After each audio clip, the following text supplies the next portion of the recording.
تعالوا النهارده نطلع احلى عصير مانجا من قشر المانجا اللي انتوا شايفينه ده.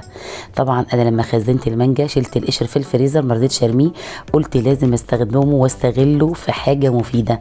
طبعا جبت طريقه عصير المانجا اللي بيعملوه في محلات العصائر، بيعملوه من قشر المانجا ده بالظبط، وبيطلع معاكم احلى عصير مانجا. هنحط القشر كده في الخلاط، وهنحط على حسب الكميه اللي احنا هنحطها، هنحط سكر وميه فقط، وهنصفيه بقى في مصفى ضيقه زي دي بالظبط كده، عشان طبعا نطلع القشر من العصير ما هيبقى صافي جدا ما فيهوش اي حاجه.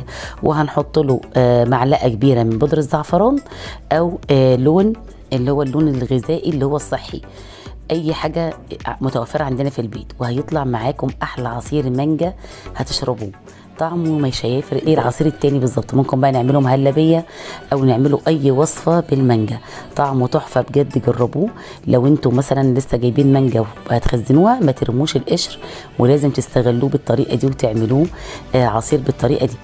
لو عجبكم بقى الفيديو تضغطوا لايك وشير للفيديو، صلوا على النبي في الكومنتات، وتشتركوا في صفحتنا على الفيسبوك وقناتنا على اليوتيوب. كنت معاكم سارة محمد، دمتم في رعاية الله.